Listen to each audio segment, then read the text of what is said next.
আহিলে আজিৰ প্ৰথমটো বিগ ব্ৰেকিং নিউজ। ভণ্ড বাবাৰ পৰা সাৱধান হওক আপুনি, কিয়নো এইবাৰ মহানগৰীত বহিৰাজ্যৰ প্ৰবঞ্চকে জাল মেলিছে আৰু ইয়াৰ পাছতে বামুণী মৈদামত বৰ্তমান উত্তপ্ত পৰিস্থিতিৰ সৃষ্টি হৈছে বুলি খবৰ আহি পৰিছে। বহিৰাজ্যৰ পৰা ভণ্ড বাবা আহিছে আৰু পূজা পাতলৰ নামত কেনেকৈ ধন সৰলুপি কৰিব আৰু আপুনি গমেই নাপাব। এবাৰ অলংকাৰ ধন লৈ উধাও হৈছে বুলি খবৰ আহি পৰিছে এই মুহূৰ্তত। জনাইছো সবিশেষ, ভিডিঅ'টি সম্পূৰ্ণ শেষলৈকে চাই থাকিব। মহানগৰীৰ বামুণী মৈদামৰ কুশল নগৰত উত্তপ্ত পৰিস্থিতি। এবাৰ ৰাজ্যৰ ঔষধ পৰিল বহিৰাজ্যৰ প্ৰবঞ্চক। হাৰিয়ানাৰ প্ৰবঞ্চকে ৰাজ্যৰ বিভিন্ন প্ৰান্তত পেলাইছে জাল। গেৰুৱা বসন পিন্ধি ভণ্ড বাবাই চলাই লুটপাট আৰু দুই প্ৰবঞ্চকে এগৰাকী মহিলাৰ পৰা কৌশলেৰে লুটিছিল ধন আৰু অলংকাৰ আৰু ভণ্ড বাবাক কৰায়ত্ব কৰি এইবাৰ ৰাইজে গতালে আৰক্ষীক। চানমাৰী আৰক্ষীয়ে আটক কৰিছে দুই ভণ্ড বাবাক আৰু এমাহ পূৰ্বে পূজা দত্ত নামৰ মহিলাগৰাকীৰ পৰা লুটিছিল ধন আৰু অলংকাৰ। পুনৰ কুশল নগৰত একেই কায়দাৰে লুটিবলৈ আহিছিল ধন আৰু প্ৰবঞ্চকক ভণ্ড বাবাক চিনি পাই কৰায়ত্ব কৰি ৰাইজে দিলে। পৰৱৰ্তী খবৰ, এবাৰ কৰ্তব্যৰত আৰক্ষীক গাড়ীৰে খুন্দিয়াই নিৰ্মমভাৱে হত্যা কৰা হৈছে। কেৱল ইমানেই নহয়, ন' পাৰ্কিঙত বাহন থব বা বাহন আঁতৰাবলৈ কোৱাৰ বাবে আৰক্ষী জোৱানজনক খুন্দিয়াই 10 মিটাৰ দূৰ চোঁচৰাই লৈ গৈছে দুৰ্বৃত্তই। কিন্তু ক'ত সংঘটিত হৈছে এই সমগ্ৰ ঘটনাটো জনোৱাৰ চেষ্টা কৰিছোঁ এই মুহূৰ্তত। এক হৃদয় বিদাৰক ঘটনা।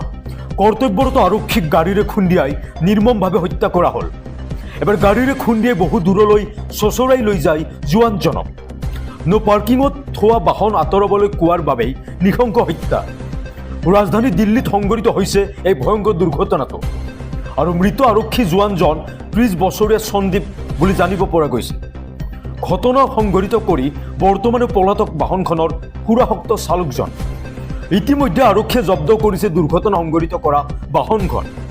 কৰ্তব্যৰত আৰক্ষীক গাড়ীৰে খুন্দিয়াই নিৰ্মম হত্যা। এইবাৰ গাড়ীৰে খুন্দিয়াই বহু দূৰলৈ চোঁচৰাই লৈ যায় জোৱানজনক। আৰু এতিয়ালৈ আহিছোঁ এটা ভাল খবৰ। উদ্যোগী যুৱ সমাজৰ বাবে ইতিমধ্যে গম পাইছে কাইলৈ প্ৰথম কিস্তিৰ ধন সোমাবলৈ গৈ আছে। যিসকলে আত্মনিৰ্ভৰ আঁচনিৰ আধাৰত তেওঁলোকে নাম ৰেজিষ্ট্ৰেশ্যন কৰিছিল, তেওঁলোকৰ প্ৰথম কিস্তিৰ ধন লাভ কৰিবলৈ গৈ আছে আৰু দ্বিতীয় কিস্তিৰ ধন তেওঁলোকক নৱেম্বৰত দিয়া হ'ব বুলি জানিব পৰা গৈছে। লৈ আহিছোঁ সবিশেষ। বাতৰিটো মন কৰিব, কালিলৈ পৰীক্ষা কৰক আপোনাৰ বেংক একাউণ্ট। শীঘ্ৰেই নিবনুৱা যুৱক যুৱতীৰ বেংক একাউণ্টত সোমাব ধন। উদ্যোগী যুৱক যুৱতীৰ বাবে ভাল খবৰ দিলে এইবাৰ মুখ্যমন্ত্ৰী। পৰৱৰ্তী সময়ত এইসকল যুৱতীয়ে লাভ কৰিব মুদ্ৰা লোনৰো সুবিধা। কালিলৈ পুৱা 10 বজাৰ লগে লগে যুৱক যুৱতীসকলৰ একাউণ্টত সোমাব এই ধন আৰু মুকলি কৰা হ'ব মুখ্যমন্ত্ৰী আত্মনিৰ্ভৰ আঁচনিৰ প্ৰথম কিস্তিৰ ধন। এই আঁচনিৰ বাবে নিৰ্বাচিত হিতাধিকাৰীক প্ৰথমটো দিনতে দিয়া হ'ব ৭৫,০০০ টকা আৰু নৱেম্বৰ মাহৰ ভিতৰত মুকলি কৰা হ'ব দ্বিতীয় কিস্তিৰ ২৫,০০০ টকা আৰু এই ধনৰ ব্যৱহাৰৰ ওপৰত নিৰ্ভৰ কৰি দিয়া হ'ব শেষ কিস্তিৰ 1 লাখ টকা আৰু ৫০% ৰাজসাহাৰ্যৰে ৰাজ্যৰ যুৱক যুৱতীক দিয়া হ'ব এই ধন। আৰু এতিয়ালৈ আহিছোঁ ৰাজ্যবাসীলৈ এক বিগ ব্ৰেকিং নিউজ। সীমান্তৰে অসমত প্ৰৱেশৰ চেষ্টা কৰিছে এতিয়া বাংলাদেশী নাগৰিকে আৰু ইতিমধ্যে আৰক্ষীয়ে ১৭টাকৈ বাংলাদেশী নাগৰিকক কৰায়ত্ব কৰিছে। সীমান্তৰে অসমত প্ৰৱেশ কৰিছিল এইবাৰ বাংলাদেশী নাগৰিকে, য'ত শিশুও আছে আৰু শিশুসহ ১৭টাকৈ নাগৰিকক কৰায়ত্ব কৰি পুনৰ বাংলাদেশলৈ উভতাই পঠোৱা হৈছে। জনাই আছোঁ সম্পূৰ্ণ শেষলৈকে চাই। ৰাজ্যত পুনৰ বাংলাদেশীৰ প্ৰৱেশৰ চেষ্টা। আৰক্ষীয়ে সীমান্তৰ পৰা উভতাই পঠিয়ালে ১৭টাকৈ বাংলাদেশী। ইয়াৰ ভিতৰত 7টি শিশু আছে। হাৰুল লামিন, উমাই খুনচুম, মহম্মদ ইছমাইল আৰু চানচিদা বেগম, ৰুফিয়া বেগম, ফাতিমা খাতুন, মজুৰ ৰহমান, হাবিউল্লাহ, ছবিকা বেগমৰ অসমত প্ৰৱেশৰ চেষ্টা আৰু ইতিমধ্যে মুখ্যমন্ত্ৰীয়ে সামাজিক মাধ্যমত অৱগত কৰিলে এই কথা। পৰৱৰ্তী খবৰ, এবাৰ দুৰ্গা পূজা সন্দৰ্ভত মুখ্যমন্ত্ৰী ডক্টৰ হিমন্ত বিশ্ব শৰ্মাৰ ডাঙৰ ঘোষণা কৰিছে যে এইবাৰ দুৰ্গা পূজা আয়োজন কৰিবৰ বাবে আয়োজক কমিটিক চৰকাৰৰ তৰফৰ পৰা আগবঢ়াব ধন। বিহুৰ লগতে এইবাৰ দুৰ্গা পূজাৰ সময়তো চৰকাৰে ধন আগবঢ়াব। গতিকে আপুনি কেনেদৰে আবেদন কৰিব লাগিব দুৰ্গা পূজা আয়োজন কৰিবৰ বাবে বা সেই সাহায্য পাবৰ বাবে লৈ আহিছোঁ সবিশেষ এই মুহূৰ্ত। জনাই আছোঁ এটা ভাল খবৰ, দুৰ্গা পূজা আয়োজনৰ বাবে চৰকাৰে দিব এইবাৰ ধন। পূজা কমিটিসমূহলৈ আগবঢ়োৱা হ'ব এই বিত্তীয় সাহায্য। মুখ্যমন্ত্ৰী ডক্টৰ হিমন্ত বিশ্ব শৰ্মাৰ বৃহৎ ঘোষণা। বিহুৰ লগতে এইবাৰ পূজাৰ বাবেও আগবঢ়োৱা হ'ব চৰকাৰী ধন। শীঘ্ৰে ভাওনাৰ বাবেও বিত্তীয় সাহায্য প্ৰদানৰ প্ৰতিশ্ৰুতি মুখ্যমন্ত্ৰী। আৰু ৰাজ্য চৰকাৰে প্ৰদান কৰা এই সাহায্য লাভৰ বাবে আজি পৰৱৰ্তী খবৰ। আপোনাৰ ৰেচন কাৰ্ড নাই যদি শীঘ্ৰে কৰক এইকেইটা কাম, কিয়নো চলি আছে আবেদন ৰেচন কাৰ্ডৰ বাবে। এই মুহূৰ্তত ৰেচন কাৰ্ড নথকাসকললৈ চৰকাৰে দিছে ভাল খবৰ। ৰাজ্যত চলি আছে নতুন ৰেচন কাৰ্ডৰ বাবে আবেদন। দৰিদ্ৰ সীমাৰেখাৰ তলত বাস কৰা প্ৰতিটো পৰিয়ালে লাভ কৰিব এতিয়া ৰেচন কাৰ্ড। ৰাজ্যত 19,92,167 গৰাকীলৈ ৰেচন কাৰ্ডৰ সুবিধা প্ৰদান কৰিব। আবেদনকাৰীৰ পৰিয়ালৰ বাৰ্ষিক আয় হ'ব লাগিব এতিয়া 4 লাখতকৈ কম। চৰকাৰী চাকৰিয়াল নথকা পৰিয়ালে লাভ কৰিব এতিয়া ৰেচন কাৰ্ড। আৰু বিনামূলীয়া ৰেচনৰ লগতে লাভ কৰিব বিনামূলীয়া বীমা সেৱা।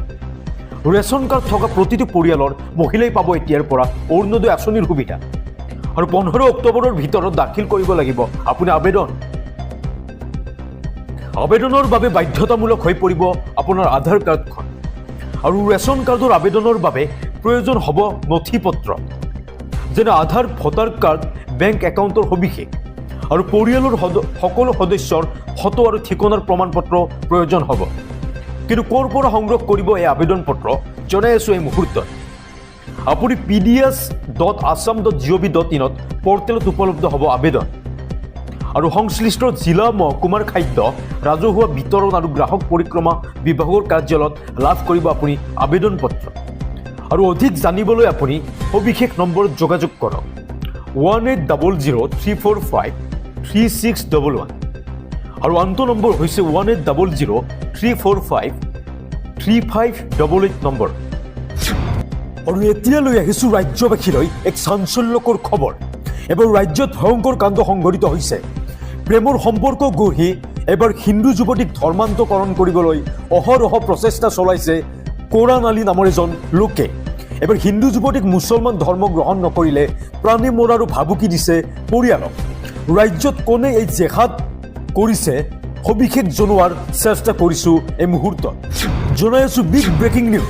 এবাৰ ভুৱা হিন্দু পৰিচয়েৰে হিন্দু যুৱতীৰ সৈতে ভয়ংকৰ কাণ্ড কোৰাণ আলীৰ।